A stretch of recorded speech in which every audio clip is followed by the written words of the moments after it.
vamos a iniciar el debate acá en Vía Pública, pero antes vamos a ver una nota que dice relación precisamente sobre el tema que vamos a discutir acá esta noche. No es el mismo hombre que entró a la cárcel, sabe que la droga lo llevó a hacer mucho daño y tiene miedo de lo que va a pasar en la calle. Esas son las impresiones de una profesora de la cárcel de alta seguridad respecto de Claudio Spiniak, su alumno durante los últimos 8 años. Este es el lado íntimo de un hombre que está a pocos días de recuperar su libertad. Rodrigo Pizarro y Daniel Silva con la nota. El año 2003, Claudio Spiniak conoció los pasillos de lo que iba a ser su casa durante los próximos 10 años. El abuso sexual contra menores, promoción de la prostitución y producción de material pornográfico infantil fueron los delitos que lo dejaron tras las rejas. El empresario quedó incomunicado durante meses, sin ningún contacto con la población penal y menos con el mundo exterior. Era un hombre quebrado, ¿eh? Emocionalmente, era la impresión que a mí me da, o sea, muy silencioso. Y de a poco fue también adquiriendo como más confianza con sus pares. Es la visión de su profesora de poesía en la cárcel. Hace 8 años que Andrea imparte clases de literatura en el penal y una de las cosas que más le llamó la atención fue su aspecto físico. Claudio está muy deteriorado físicamente, sí. Le cuesta mucho caminar.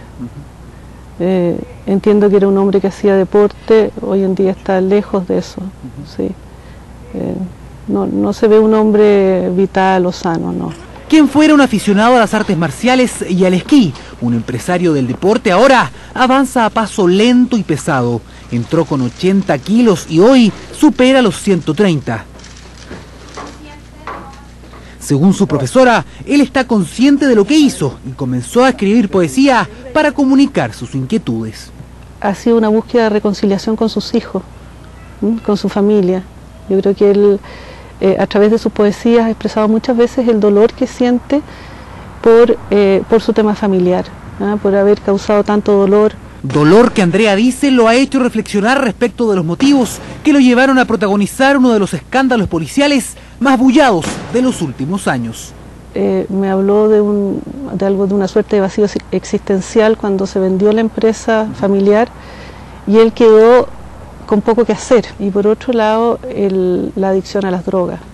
Fue algo que lo llevó a irse despeñando y después a perder toda voluntad. Con el tiempo, Claudio Spiniak se ganó el respeto de sus compañeros, aunque siempre ha sido un poco retraído. Durante una de sus últimas clases, Andrea le preguntó qué siente respecto de su pronta liberación. Está muy ansioso, nervioso. Pasar 10 años en prisión es una cosa durísima. Ahora tiene que salir a un medio que se le presenta muy hostil. Y esa cosa, por supuesto, que lo tiene ansioso. Él sabe que va a ser duro, tiene temor, pero creo que quiere reinsertarse. Según su profesora, Spiniak está menos amargo y comenzó a sentir algo de optimismo porque podrá fortalecer la relación con su familia. Una misión que comenzará dentro de los próximos 15 días, plazo en el que Claudio Spiniak Vilensky debería salir de la cárcel a buscar una segunda oportunidad. Bueno, es precisamente parte del tema que vamos a debatir esta noche. Para eso nos encontramos acá con una serie de expertos en este tema. Vamos a saludarlos. Comenzamos con Ana María Arón, del Centro de Estudios y Promoción del Buen Trato de la Universidad Católica. Muchas gracias por estar acá esta noche. Mauricio Mejías, quien es abogado del Sename. Muy buenas noches. Muy buenas noches. Por este otro lado tenemos a Paula Vergara, quien es psicóloga de la PDI. Muchas gracias por acompañarnos. Finalmente, Francisco Estrada, quien es director de Derecho de la Universidad Autónoma y además es director del Sename. Muchas gracias por acompañarnos acá esta noche. Gracias. Bueno, veíamos recién esta nota que dice relación con el caso Spiniak, también veíamos hace un rato lo que ha pasado con el Colegio Apoquindo. Son dos casos judiciales absolutamente distintos, pero que nos recuerdan la necesidad que hay de protección a los menores. Pero me gustaría primero partir con esto que veíamos en la nota. ¿Ustedes consideran que es posible que se pueda rehabilitar un pedófilo? Y lo pregunto porque se supone que para rebajar la pena de alguien, uno de los elementos que se debe demostrar es que ha mostrado intención de rehabilitarse. En los casos de pedofilia, ¿es eso posible? Partimos, Ana María. Bueno, yo pienso que tiene mucho que ver con lo que se haga en la rehabilitación. Aquí uno ve al señor Spiniak y se pregunta qué es lo que se ha hecho para rehabilitarlo en general. Yo creo que sí, en nuestra experiencia, los pedófilos veros es muy difícil rehabilitarlos, no sé lo que piensan ustedes. Sí. Y más que nada funcionan las medidas de control social, ¿eh? Pero también uno tiene que hacerse cargo de que estas personas que agreden sexualmente también, nosotros tenemos una responsabilidad social porque vienen de historias tremendas, de muchos de ellos, de infancia, y que la comunidad no hizo nada con ellos.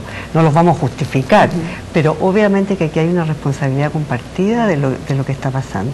Yo creo que los pedófilos que nos ha tocado ver en la prensa difícilmente se pueden rehabilitar, pero sí se les puede se los puede reinsertar, que no es lo mismo. Ese es el punto. ¿Qué es lo que se hace en estos casos, por ejemplo? Si una persona cumple su condena, pero va a salir nuevamente a la luz pública y, como ustedes dicen, sin posibilidad de rehabilitarse efectivamente, ¿cómo se trabaja con ello? Bueno, en realidad, de acuerdo a la experiencia que nosotros tenemos, no ha existido desde la psicología una respuesta de intervención para este tipo de personas, ¿no? Ahora, hay que entender un poco que no todos los pedófilos agreden sexualmente. Eso es una distinción importante que hay que tener clara. Y lo otro relevante que es importante que la gente conozca es que cuando una persona agrede sexualmente en la adultez, no es lo mismo que agreda sexualmente en la adolescencia, ¿no? Existen muchos programas en este momento que permiten la intervención con adolescentes que han agredido sexualmente y que además reconocen el haber agredido. Y eso tiene un muy buen pronóstico, ¿no? Por lo tanto, cuando esto es de conocimiento público, ¿cierto? Esto se devela tempranamente, tal vez es posible intervenir. Ahora, con estas características en la adultez, yo personalmente no conozco ningún tipo de intervención que permita detener, o sea, es decir, un pederastra va a agredir en la medida en que el contexto lo permita. De diferenciar los conceptos, ¿qué significa pedofilia y qué significa pederastia? Pedofilia es una parafilia donde el objeto sexual de la persona es un menor de edad, ¿sí? Ahora, los pedófilos tienen ciertas preferencias, pueden ser ciertas etapas etarias, puede ser un niño, una niña, ¿no? Ahora, el pederastra es aquel que comete el delito, ¿no? El que finalmente agrede sexualmente a un menor de edad. Ahora, en ese sentido, y desde su perspectiva como abogado, Mauricio, ¿a usted le parece correcto esto que va a pasar con Claudio Spiniak, que ya se produjo, que es en el fondo esta rebaja de la pena? Él debería haber salido en libertad el 2015, es probable que salga ahora en diciembre y se supone que existe esta condición de que se haya rehabilitado. ¿Es lo adecuado lo que va a ocurrir con él? Sí, bueno, ahí me gustaría quizás hacer una precisión, no puedo emitir una opinión personal respecto a si se considera no adecuado. Lo que sí, quizás complementando un poquito lo que señaló Ana María, que en general los pedófilos y la gente que ha sido condenada por delitos sexuales se caracterizan no por ser gente que sean muy agresivos en algunos casos, sino que más bien sus formas de seducción. Por lo tanto, en general no se portan mal ellos, o sea, siempre tienen buena conducta. Es difícil de identificar, probablemente así. Claro, entonces, y tienen buena conducta. Entonces, por lo tanto, postular algún beneficio que establece la ley carcelaria no es algo extraño, porque tengan buena conducta, a eso me refiero. No es extraño que lo consigan. Ya. Claro, quizás a lo mejor lo que correspondería y por un defecto a lo mejor de legislación sería poder hacer una buena distinción en ese punto. Es un tema legal. En este caso, cierto, no está esa distinción, por lo tanto, donde no le distingue el legislador, no es al intérprete lícito de distinguir, por lo tanto podría acceder a ese beneficio. Y lo que se ha hecho en el caso del señor Claudio Spiniak es que ha postulado el beneficio en los años anteriores, pero no se le ha concedido, pero sí las comisiones han ido rebajando los tiempos de condena. Y en ese sentido, ¿existe alguna otra etapa, algo que pueda pasar como para que no se le conceda la libertad, o es que ya definitivamente va en diciembre? Es que si bien es algo que no está en manos del Sename, ya es algo que tiene una etapa previa judicial y otra etapa más bien administrativa, cierto, a nivel ya del Ministerio de Justicia. Que ahí la ministra es la que tiene que colocar en la firma esto. Claro, con los antecedentes. ¿Y ella puede cambiar la opinión que se da acá? Es que tenía que haber antecedentes muy fundados, okay. Pero por eso, o sea, insisto, él ha postulado y ha cumplido con los requisitos y eso fue por lo menos la recomendación que se ha dado desde esta comisión del Poder Judicial con los expertos. Claro, es que ahí está la duda. ¿Cumple con ese requisito de rehabilitarse? Se lo pregunto. Mira, yo creo que el caso Spiniak solamente releva el problema que tenemos de rehabilitación en general en las cárceles chilenas. O sea, aquí parece más dramático porque él contiene todos esos casos, todos esos dimensiones que provocaron la alarma pública en su minuto, ¿no? Hay niños, hay espectacularidad, había cierto sector de la elite, pero en realidad la pregunta por la persona se rehabilitó no es muy distinta a la que deberíamos hacernos de cualquier condenado que haya estado en una cárcel chilena. ¿Cómo sabemos si se rehabilitó? Y la realidad, la respuesta, la pregunta que tú haces es una pregunta socialmente muy interesante, pero para la cual carecemos de respuestas serias. Es decir, no hemos ido, ninguno que está aquí, a ningún seminario, ni que Gendarmería no haya informado al país la nueva política de reinserción, la evidencia, la base, los estudios que señalan cómo ellos están avanzando. No existe eso. Lo que vamos cada cierto tiempo es un seminario en los cuales nos cuentan 3, 4, 20 casos de personas que se han rehabilitado, que están trabajando, hay algún reportaje que los muestra y son casos anecdóticos, pero una cosa es la anécdota, que es estadísticamente insignificante, y otra cosa es la política pública, y en ese sentido carecemos de una política seria de reinserción, que significa recursos. Claro, pero ahí una cosa puede ser el cómo identificar si una persona está o no rehabilitada, pero en el caso de la pedofilia, al parecer, eso es prácticamente imposible. O sea, es mucho más difícil todavía, como decían ellas, ¿no? Los pocos casos que en otros países dan resultados significan una inversión de recursos humanos y materiales muy grande. Eso aquí no tenemos nada, o sea, por lo tanto, no hay cómo justificar seriamente que haya aquí un proceso de reinserción.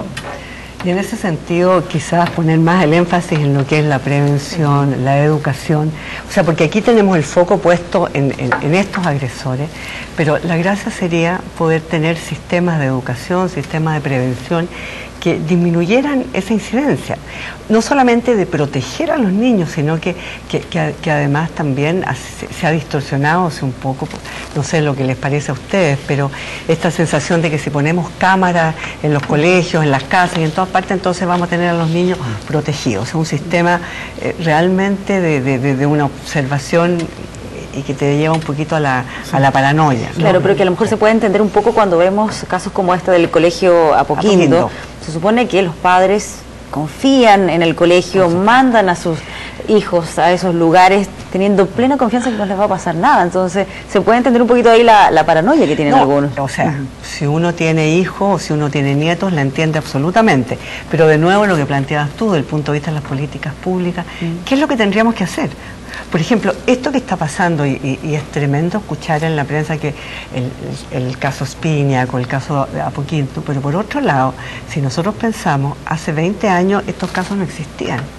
¿Ya? O sea, se está rompiendo esta ley del silencio y se está haciendo pensar que es posible que pasen estas cosas.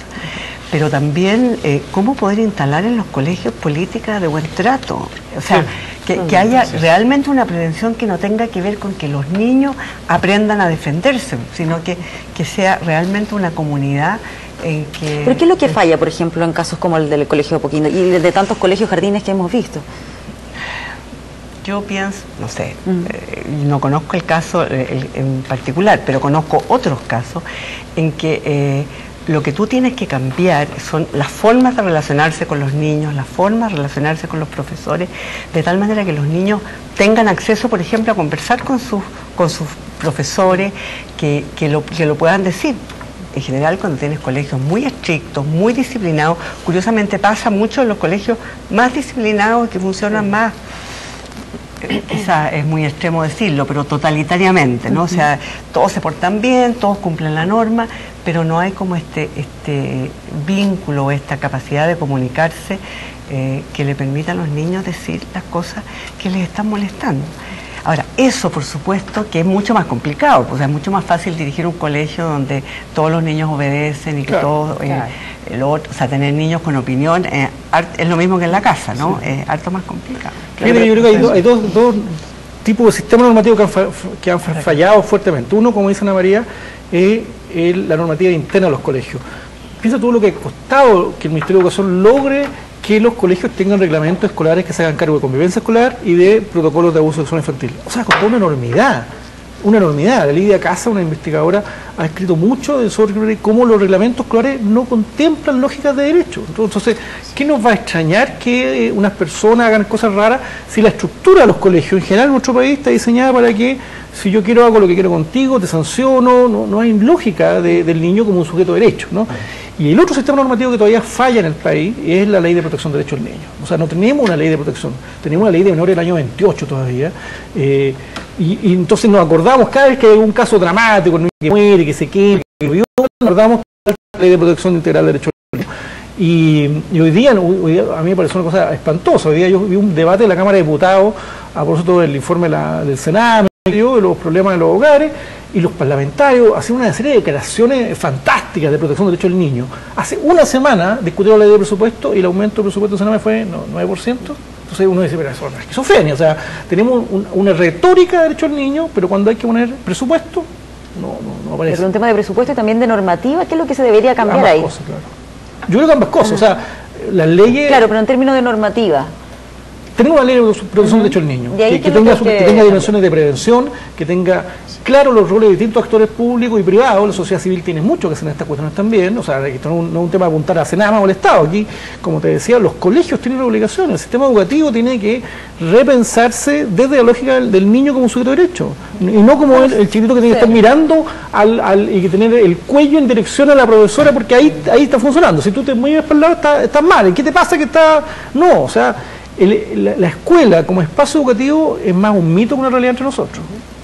Sí, bueno, complementando lo que decía Francisco, si efectivamente, más que cambiar algo, hay algo que falta, que fue precisamente la Ley de Protección Integral de Derechos, para poder hacer un sistema normativo armónico que pueda tener una coordinación de instancias y de instituciones. ¿Con qué elementos? ¿Qué debiera estar ahí presente? Necesariamente la ley de Protección de Derechos debe llevar, y como lo han dicho muchos expertos, o sea, un reconocimiento primero a derechos básicos e inherentes a los niños que están ya en la Convención, y además, cierto, un rol fuerte de protector del Estado.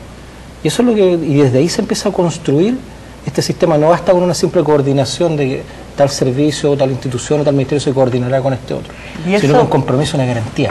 Eso es lo que hace falta y ahora no está. No, ¿cómo se baja? Estoy pensando en la gente que nos está escuchando. ¿Cómo bajaría eso a la práctica? O sea, ¿cómo se...? O sea, por ejemplo, ¿en qué cosas que no tenemos ahora habrían con la Ley de Protección Integral? O sea, una ley de protección integral, por ejemplo, que garantice, por ejemplo, la accesibilidad directa a atenciones de salud, por ejemplo, de educación. Que eso se podría concretar, claro, eso debería ser. Y seguramente también tendría que ver con el proceso judicial, con todo lo que, porque no lo hemos tocado. Que eso es muy buen punto también, que es lo que pasa con los niños cuando pasan por todo este proceso judicial, cuando tienen que prestar declaración, donde a lo mejor ahí nos pueden ayudar tú. Y ahí complementar ¿Cuáles son? También lo que ha dicho Francisco respecto cuando habló del otro sistema. O sea, perdón, un minutito, no. Cuando hacemos todo con una mirada adultista y se nos olvida lo que decía Francisco, el tema de los niños, es cuando vienen los problemas o estos enfoques. Es decir, por ejemplo, en el caso de los colegios, cuando decía Francisco, no se les mira como sujetos de derecho y se les mira como objetos. En definitiva, eso tú debes hacer esto, tú debes hacer esto, tú no tienes derecho. O quizás frente a una misma situación de vulneración. Cuando el niño dice, o en el colegio, cómo se toma. Generalmente un niño cuando habla de una vulneración de derechos en el colegio no le creemos. Y ahí viene el antiguo tema. Yo, por ejemplo, si voy y digo que me robaron la radio de mi auto, me toman mi denuncia, me toman la declaración y la tramitan, sin saber si a lo mejor estoy mintiendo o no. Pero si va el niño y dice que lo abusaron, porque lo vulneraron sus derechos, lo primero que piden, el niño está mintiendo, así que hay que hacer una credibilidad. Por favor. Y eso por un lado, que me parece que es terrible para los niños, pero además el proceso de indagación, que a lo mejor tú nos puedes contar un poco mejor. Que a lo mejor, ¿cómo funciona ese proceso? ¿Por qué etapas tiene que pasar ese menor? ¿Cuántas veces tiene que declarar, recordar lo que le pasó? Mira, depende, pero no son pocas veces. ¿Ya? Porque primero el niño le cuenta a alguien que él cree que le va a creer, ¿no? Un adulto significativo, alguien importante, y él piensa que esta persona va a hacer algo por él, ¿no? Pensemos en un niño que le cuenta a un papá, a una mamá, y esa mamá, ese papá le creen, ¿verdad? Lo primero que hace ese papá o esa mamá es ir a denunciar, ¿no? Va a ir a Carabineros, ¿cierto? O va a ir a la PDI. O sea, ¿denuncian? Ese es un primer punto. Porque me imagino que hemos conversado respecto de los papás que denuncian y los papás que no denuncian por temor a este proceso. Claro, por temor a este proceso, ¿no? Luego de que tú denuncias en Fiscalía, PDI, Carabineros, Servicio Médico Legal, el niño tiene que contarle a un fiscal, ¿cierto?, algo de lo que ocurrió, ¿no? Luego pasa por los peritajes que señalabas tú de credibilidad, porque efectivamente cuando un niño cuenta esto, que le crean rápidamente es muy difícil en nuestro país, ¿no? Luego de eso, él tiene que pasar por un proceso reparatorio, y creo que hasta el momento hemos logrado lidiar con esta discusión y esta controversia de si el peritaje o la reparación debe ser antes. Yo estoy súper clara en eso. El tema de la reparación es un derecho. Ya los niños deben recibir terapia reparatoria y los peritajes se realizarán en la medida en que eso sea posible. Un buen perito debe tener claro si el niño está en proceso reparatorio y en qué parte del proceso reparatorio está. ¿Sí? Pero el proceso reparatorio es un derecho. Luego de que está en su trabajo reparatorio, aparece el tema del juicio, si es que llega a juicio oral, ¿no? Y nuevamente el niño tiene que contar en un contexto con jueces que no conoce, tiene que volver a contar esta experiencia que es una transgresión a su privacidad, a su corporalidad. Por lo tanto, claro, pasa por varias instancias donde tiene que ir dando cuenta de lo que ocurrió en un ámbito, como decías tú, del silencio, de lo secreto, de lo privado, ¿no? Y esto pasa a ser rápidamente algo muy público, muy expuesto. Y ahí, en esta etapa del juicio, ¿cuánto pesa el peritaje que puede hacer el servicio médico legal? Lo digo porque estoy acordando del caso del ex ejecutivo del Banco Central, en que en alguno de los tantos juicios que se realizaron, fueron 3 juicios, no se consideró como una prueba válida lo del servicio médico legal. Entonces, ¿cuánto pesa? Porque ahí ya significa aún más difícil todavía probar un caso de esas características. Bueno, ahí los abogados podrían contestar mejor que yo, digamos, pero depende de cómo se estimen las pruebas, depende de cada juicio. Sí, que en materia procesal penal, en este caso los magistrados, a diferencia del proceso penal antiguo, que era más bien de prueba legal tasada, aprecian en este caso la prueba de acuerdo, ¿cierto?, a las reglas básicamente de sana crítica, es decir, de acuerdo a las reglas de la lógica, de la experiencia y los principios científicos sentados. Entonces, lo que va a determinar la validez del perito, no validez, pero lo que puede él lograr acreditar es precisamente cómo maneja su ciencia o arte y cómo lo expresa, es decir, si él tiene el conocimiento, si dentro de su disciplina está apoyado por alguna corriente mayoritaria o no, y eso es lo que toma el tribunal. En definitiva, para poder decir, bien, sí, esta prueba me hace más sentido. Pero no es una prueba tan concreta o tan definitiva, porque, independiente de este caso, mira, que eso es lo que queda ahí sí, como es que un poco en cuestionamiento el servicio médico legal, porque recordemos que él quedó declarado como inocente. No, sí, pero yo no apuntaría el dardo dentro del proceso penal a una cuestión específica como fue el médico legal, porque se expresa un conjunto. Claro, lo pregunto porque muchas personas podrían pensar de que con esa prueba ya está todo zanjado. Es que en general, cuando se enfrenta un proceso penal, el proceso penal, la lógica que tiene, primero es saber si hubo un hecho punible o no. Esa es la primera pregunta. ¿Hubo delito o no hubo delito? Y luego que logramos despejar esa pregunta, viene la segunda pregunta, sobre participación. ¿Quién fue? Y dentro de ese juego, nos encontramos a la víctima, por ejemplo. No es la parte central, sino que saber primero si hubo delito o si hubo participación criminal. Y dentro de ese juego, las personas, ¿cierto?, imputadas, tienen el mejor abogado que pueden tener siempre, porque es el principio de inocencia eso. Cuando se sientan, ¿cierto?, porque uno tiene que ir en el proceso penal, básicamente el Ministerio Público o querellantes, que en el caso del Servicio Nacional de Menores, lo que se enfrenta uno es contra el principio de inocencia, lo que tiene que es quebrar ese estándar, probar más allá de todo algo razonable que realmente se cometió el hecho. Entonces ahí viene este juego de considerar varios antecedentes. Ana María, ¿quieres decir algo? No, me quedé pegada en ese caso, que fue muy tremendo porque nos hace pensar también que 3 grupos de jueces hicieron 3 juicios distintos y opinaron cosas distintas. Claro, que más allá del resultado final es el proceso por el que pasan esos niños. Eso por un lado, y por otro lado uno se pregunta, aquí tendría, los que estamos aquí, que hemos trabajado en los temas de abuso sexual, sabemos que es un tema complicado. Yo personalmente trabajo en esto, harán unos 30 años, pero ejerzo hace 40. Y siempre cuento que mis 10 primeros años los tengo en mi conciencia, porque ¿cuántos casos se me habrán pasado? Porque no sabía, porque no tenía la imagen de que era posible de que alguien, un adulto, un padre, un abuelo, abusara sexualmente a un niño. Después de eso uno empieza a formarse y empieza a entender. Entonces la pregunta es, ¿puede cualquier juez juzgar este tipo de casos? A uno le quedan dudas, te fijas, no es lo mismo, que lo hemos dicho siempre, tú dabas el ejemplo, estar en un juicio por un robo, claro, que estar en un juicio con un niñito o una niñita que es víctima de abuso sexual, que pasa lo mismo con las mujeres. Piensa tú que para poder juzgar uno de esos casos tú tienes que saber una cantidad de cosas que no todos los jueces o no todos los abogados lo saben. Entonces yo siento, a mí me parece que deberíamos tener una especialización, o sea, profesionales especializados en el tema debido a las características de este tipo de situaciones. Exactamente, y en la misma línea, lo que tú planteabas, esto de que los niños tengan que declarar. Hay una ley, eso lo deben saber mejor que yo, un proyecto de ley de que los niños declaren una vez, entiendo que no es solo una vez, pero en una oportunidad y ya. Porque lo que tú planteabas, el derecho a reparación de los niños, y como para que la gente que nos está escuchando entienda, o sea, la reparación tiene que ver con el proceso en que tú le ayudas al niño a recuperarse, a restaurarse, y de repente te dicen, no, pero es que usted no puede empezar a hacer esto hasta que no termine el juicio. Entonces tienes un niñito, o sea, deberías teóricamente, porque la gente no lo hace, estar 1 año o 2 años o más esperando que termine el juicio antes de poder empezar con el tratamiento, por ponerlo así. Y eso es inhumano. Bueno, y hay un déficit, como recuerda Ana María, hay un anteproyecto de ley preparado por la Fundación Amparo y Justicia, con un grupo académico universitario, la Universidad de Chile y otros espacios, que el gobierno ha anunciado que lo iba a enviar al Parlamento, pero terminó noviembre y no lo envió. Y yo temo que llegue diciembre y no se envíe, porque 2 semanas de elecciones, ya vemos que los parlamentarios no van mucho al Parlamento estos días. Eso, o sea, si se envía al Parlamento, eso no va a ser tramitado en 2 meses, en fondo. Y es un proyecto tremendamente significativo, que este gobierno le dio en su minuto un nivel de relevancia. El Ministerio del Interior se juntó, armó un seminario, yo participé en un seminario hace 1 año atrás exactamente, discutiendo cómo mejorar ese anteproyecto de ley, que es tremendamente significativo.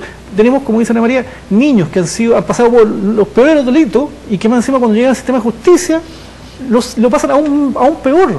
El 80% de los padres, en un estudio que hizo la Católica para Prejusticia, el 80% de los padres de estos niños que habían entrado al sistema decían lo peor fue haber entrado al sistema de justicia. Yo no debería haber entrado acá, no debería haber traído un niño porque fue espantoso para él pasar por este trago amarguísimo. Entonces, este es un proyecto de ley tremendamente significativo para terminar con ese tipo de lo que se denomina victimización secundaria, es decir, que nosotros le hacemos daño y no ha entrado al Parlamento. Preguntémosle a Mauricio, que es abogado del Sename, si es que tiene alguna información de por qué finalmente no ha sido enviado ese proyecto. O sea, entiendo, su origen es a través del Ministerio del Interior. Nosotros, pertenecemos a Justicia, no hemos participado directamente. Llegado alguna información. Claro, no manejamos. Sé que está, como decía Francisco, cierto, a puertas de la presentación, pero no es una tramitación que nos corresponde directamente a nosotros. Ahora sí, complementar un poquito respecto, cierto, de las declaraciones de los niños en juicio. O sea, lo más importante también es cambiar el switch, ojalá, dentro de los usuarios, los actores del sistema. Me refiero que la declaración del niño no es más bien un medio de prueba, sino que se debe considerar un derecho humano del niño de ser escuchado. Cuando entendamos eso... Perdón, pero sí. Cuando él quiere hablar y cuando se considera que está bien que hable. Claro, exactamente. Claro. O sea, cuando lo establece la Convención, no lo establece como un derecho cualquiera, y acá siempre miramos, no, esto es como un medio de prueba. No. El primero hay que generar todas las condiciones para que el niño pueda hablar. Y luego de eso, si el niño quiere, habla, porque es un derecho humano. Y quien recibe esa opinión del niño también debe hacerse cargo de ella, si no basta con escucharlo. Y en ese sentido también hay unos pilotos bien interesantes, un proyecto que fue piloto y un piloto bien interesante por parte del Poder Judicial, que lo que tiene que ver en materia de familias con la denominada Sala Gesell, el proyecto Sala Gesell, que se implementó en Tribunal de Familia. En partido de Melipilla, así Ana María. En partido de Melipilla se extendió por todo el país, me tocó a mí participar apoyando. Sename apoyó el proyecto, que lo lidera por judicial, pero Sename apoyó el proyecto. Capacitaciones a lo largo de todo el país se están construyendo ya salas, y hay otras más que están funcionando en el país y que han mejorado bastante. Por ejemplo, la entrevista reservada, es decir, cómo el juez puede oír al niño en ese caso. Y el otro es en materia penal, que los tiene el segundo Tribunal Oral de Santiago, que es el piloto que encabezan la magistrada Nora Rosati y el magistrado Carlos Iturra, que no es una sala Gesell, sino que es una sala penal especial, es decir, donde se pueda considerar, por lo menos desde lo físico y desde la intervención, un mejor espacio para que los niños puedan enfrentar el proceso penal, para evitar la revictimización. Pero entiendo entonces, por lo que ustedes cuentan, que en lo que se refiere por lo menos a las declaraciones de los niños, no existe un protocolo determinado. Estoy pensando en que pueden entonces muchas veces tener que entregar su testimonio, en algunos casos a lo mejor una vez y otros, no sé, 10 veces. Sí, claro. No hay Sí, una sí, cosa sí, establecida de cuántas veces puede ocurrir. No, acá en Chile no lo tenemos. Y además tú puedes tener dos sistemas de justicia con decisiones contradictorias. Uno el sistema penal, pero puede ir paralelo a él el sistema de justicia de familia. Donde entonces un papá puede tener desde el sistema penal una prohibición de acercamiento y el sistema de familia que no está atento le da el régimen para que visite al niño. Entonces o sea, lo puedo ir a ver, pero no puedo acercarme. ¿Qué es eso, en el fondo? Eso es una incapacidad del Estado para coordinar a sus agentes, problemas de legislación, no fue bien pensada, pero también problemas de coordinación de justicia, de fiscales que no toman el teléfono, no se sientan a trabajar con las cosas de familia para coordinar su esfuerzo. Aquí tú no te imaginas, hay una cantidad de absurdos que se daban en el sistema antiguo, y yo recuerdo que decíamos esto no se va a volver a dar, se están dando exactamente igual, o sea, la cantidad de padres que están alejados por un lado y acercados por otro es una problemática hoy día. El sistema de justicia de familia y el sistema de justicia penal no están resolviendo adecuadamente. Y a propósito de lo que tú dices, no tenemos una tradición nosotros aquí en Chile de trabajar en red. Claro. Cada uno trabaja en su estanco, ¿no? En su oficina. Esto que tú dices de levantar el teléfono o poder tener una reunión, todos los profesionales que tengan que ver con el niño, que sería lo lógico, que se juntara el fiscal, el abogado, el psicólogo y pudieran conversar, eso sería en beneficio del niño. Así y no tenemos experiencia. Y eso no ocurre y no está establecido en ninguna parte tampoco. No, en ninguna parte. Ahora, pero si se hace, tampoco está prohibido, ¿te fijas? Pero yo creo que tenemos que avanzar en cambiar la forma en que estamos administrando justicia, porque yo pensaba en cuántos niños, aquí estamos hablando de casos en que los abusadores abusan de otros niños, pero ¿qué pasa cuando el abuso es intrafamiliar? Que al parecer es en la mayoría de los casos, ¿no? En la mayoría de los casos, porque los casos que saltan, te fijas, a la palestra, son los casos, estos que son muy impactantes, pero la mayor frecuencia es un conocido, un familiar. Por lo tanto, más difícil de detectar probablemente. Claro, pero una vez que se detecta, si tú piensas, al niño no le sirve que al papá lo manden preso o que el abuelito lo manden preso.